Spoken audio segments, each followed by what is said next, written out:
So they use the death of shame to kill the kid and end the monster rat rebellion. Which finally brings us to the title of this video with what is easily my favorite moment in this entire series, and what could have been one of the most iconic anime moments from that year. As I've mentioned before, genetic manipulation, such as the incorporation of the death of shame, is one of the most important elements in shaping this society. Another type of manipulation was the creation of monster rats, a sentient species of mole rat that humans use to perform menial tasks or to eliminate those that they deem unfit to continue living in their society. It's important to note that the monster rats are not treated as citizens of any kind. To the humans, they are just another species of mutated creature, a lower class life form much like the impure cats. One of the first monster rats that our main characters become personally acquainted with is Squealer, a member of a fairly small colony who ends up saving Saki and the others when they get lost outside the barrier that surrounds their village. While he does end up saving them, he often does so through deceitful or downright despicable means in order to assure his own survival. As the series goes on, Squealer is given more and more opportunities to advance himself, eventually leading his colony to being one of the most powerful in the area after deposing their queen and forming a more democratic society. This exponential growth in power and influence eventually leads Squealer to attempt an overthrow of human society, which he executes by raising the human child of Maria and Mamoru as though it were a monster rat in order to eradicate humans. And realistically,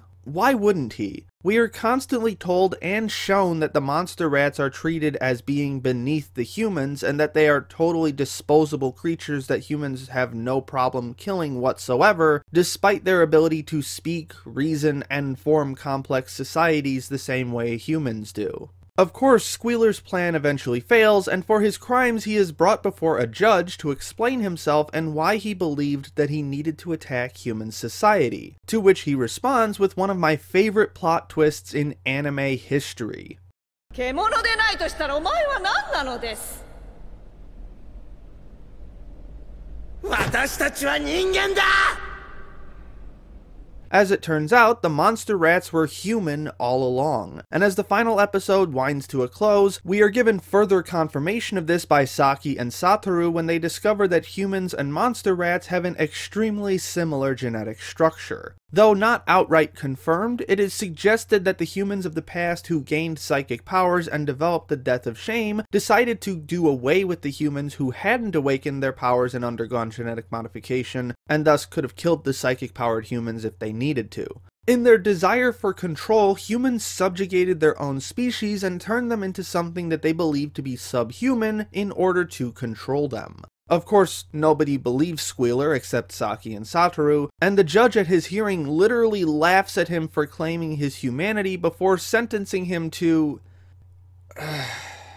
infinite hell, where they place a parasite on his head that tortures him for years and is easily the most on-the-nose, overbearingly evil thing that this society has done so far. At this point, pretty much any outside observer would tell you that this society is pretty fucked up. Squealer certainly wasn't a protagonist, but he was easily the most human character in the entire series. He recognized the problems with the system that he inhabits, as well as his own aspirations for fixing them, and pursued said aspirations with all the resources he had available. Yes, murdering a bunch of people isn't the most moral way to go about it, but when you're talking about a society that enslaves other free-thinking races and kills off members of its own race as a preemptive measure without conclusive proof that the individuals it kills off are actually harmful to society, it's safe to say that there's a lot of gray area here. And yet, when you consider that practically every adult in this society is mostly aware of how this world works and is actively complicit in perpetuating this cycle of purging, forced conformity, and oppression of what they perceive as lesser races, then the balance starts to tip rather far in Squealer's favor, especially when you get to the end and Saki and Satoru, the only people who recognize the true evil that this society was founded on and continues to perpetuate, do absolutely nothing to correct course for the future.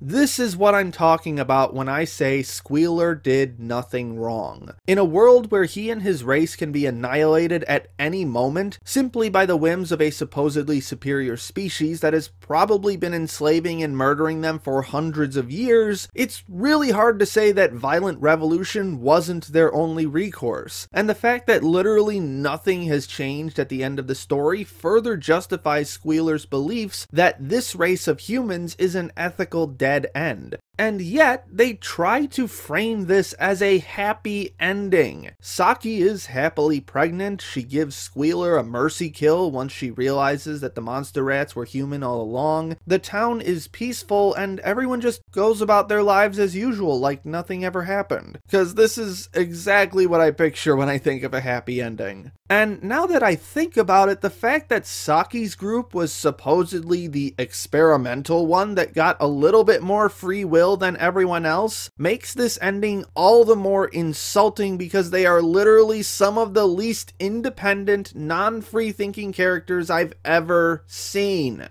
You know, in hindsight, I think what initially began sowing seeds of doubt in my mind was remembering that when I watched this series for the first time, I had screen capped the final shot and used it as one of my desktop wallpapers because younger me found it deeply affecting for some reason. It's a shot of a quote set in a picture frame that reads, "I shit you not, the power of imagination changes everything."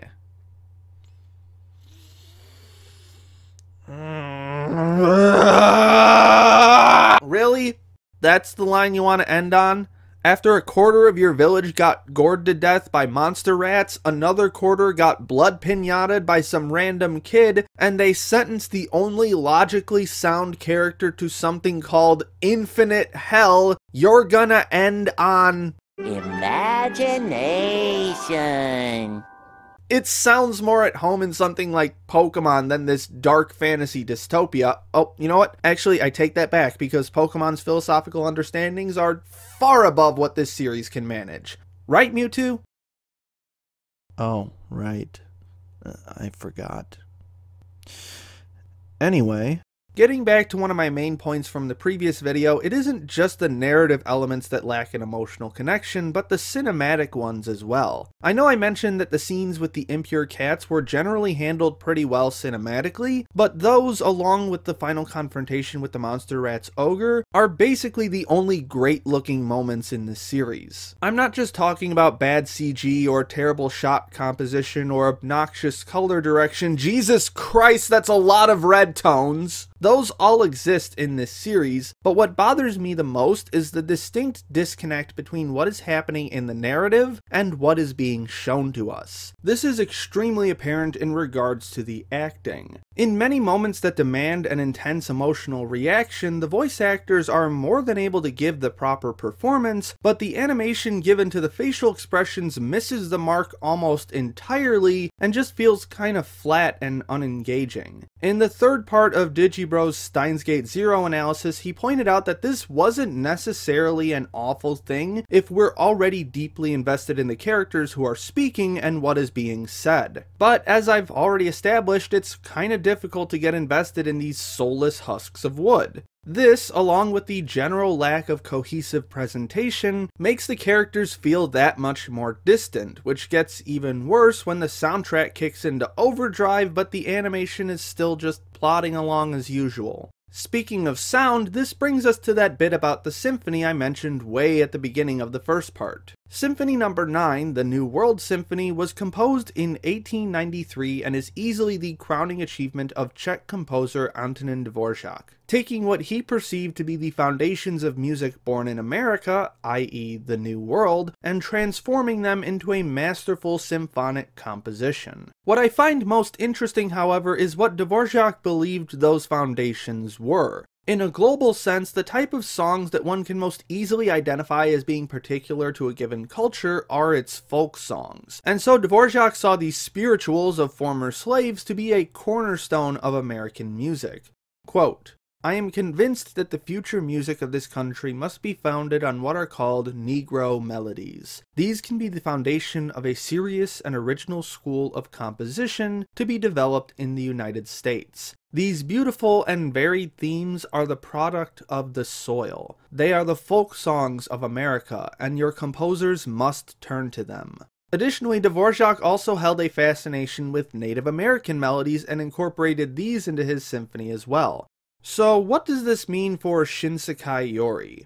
Well, from what we've discussed already, topics such as enslavement and power over other species are readily apparent in the anime, and the origins of this symphony are surprisingly fitting for this work. Now, it is fairly doubtful that a Japanese author deliberately used a European symphony based on American melodies to make a point about slavery and the destruction of native peoples. However, if you do want to look a little deeper into it, it could very well be seen as sort of an ironic portrayal of this society. These people subjugated and decimated members of their own species, and yet the music that plays at the end of every day is a piece that draws on melodies that would not have even been composed without a massive and extensive system of slavery in a foreign country. If you've seen enough anime, then you probably already know that many writers in Japan aren't exactly fond of the US, so it's not totally unimaginable that the author would write something like this. Yes, I'm insinuating that there may have been a foreign politics message in Shinsekai Yori because goddammit, I want to salvage at least something from this viewing experience. So props to the author for a very intriguing implementation of programmatic musical composition in his narrative. It's just a shame that it's attached to a story with characters that I have no investment in and a clusterfuck of thematic ideas that ultimately go nowhere. And in the end, these are the real problems with Shinsekai Yori. Not that the aesthetics for the setting don't make sense, or that two of the characters decide to use skis as transportation instead of flying, or that the characters have to wade through batshit to get a vial of anthrax, or even that the villagers were so easily defeated by the monster rats when they could have just ripped them to shreds, something that they eventually realize they can do anyway. These are certainly problems that exist, but they all pale in comparison to the fact that the heroes of this story don't feel like humans, and the story ultimately rewards them for being that way. Humans are flawed and they make mistakes and hold prejudices that don't hold up to scrutiny. But, at least in my opinion, they're still fundamentally good at heart and want to do whatever they think is most beneficial either to themselves or to society. And yet, all of the proactive heroes in this show are treated as flawless epitomes of bravery and strength, who rarely do anything but what they're told. The characters that actually feel human are treated as either weaklings who have no place in society, or villains who are actively and justifiably trying to burn it to the ground, and the ending just kind of brushes this off like it was supposed to happen this way. Now, you could argue that that was the point of the entire series, that a lack of empathy or acceptance of human flaws could lead to a totalitarian nightmare like this. If that was the true intent of this series, then I agree with that sentiment, but I must remind you that this series doesn't suggest that this society will ever change in the end. This series has what is easily one of the most falsely positive and unsatisfying resolutions to any piece of media I've ever seen. Squealer is tortured for literally years, his torture is put on display for everyone to see, this society shows zero intent of changing for the better, and this is treated like a happy ending for some reason. If this were something like Ava or Devilman, where the tone was consistently negative throughout the series, then I might have been able to buy into this kind of ending. But Shinsekai Yori constantly suggests that its protagonists are good people, even though they barely make any effort to correct the course that their society is taking. If anything, they end up making sure that the society stays the way it is for the foreseeable future.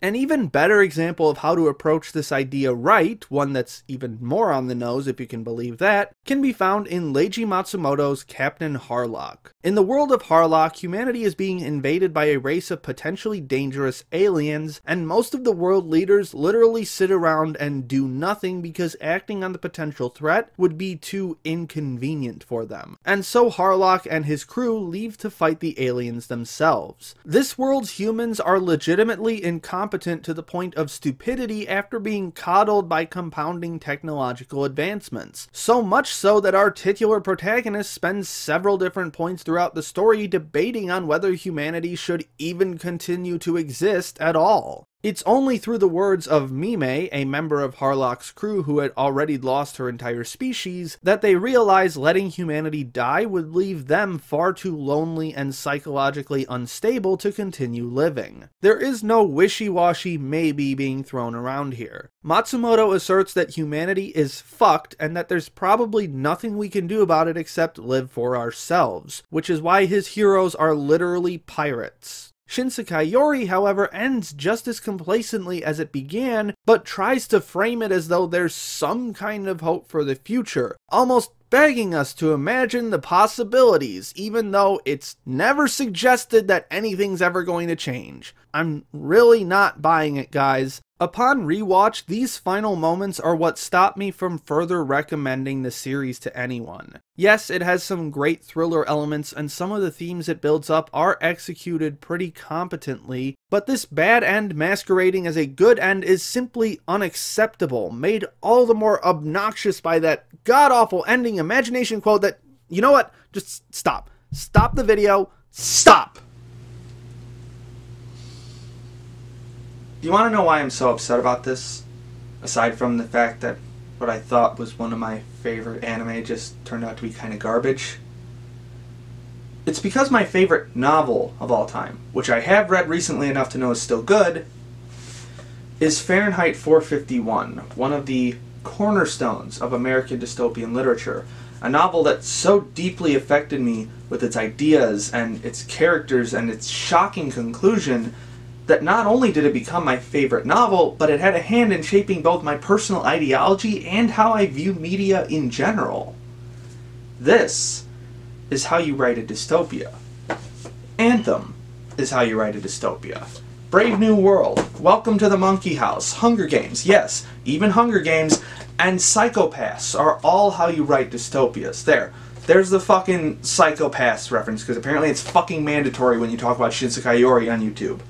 Regardless of the balance between intriguing world building and investing characters, all of these manage to create believable dystopias, which Shinsekai Yori does not.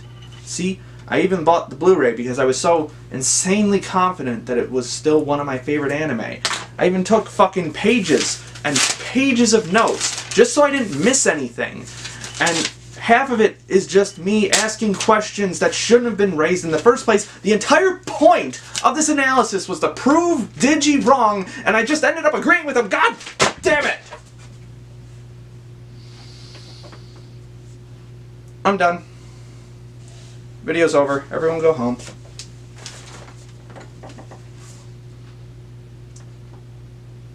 Oh, and if this ending seemed kinda half-assed, or kind of stupid, or totally incongruent with the rest of the story. Ooh, little slip there. Well, I guess I just proved my point, didn't I?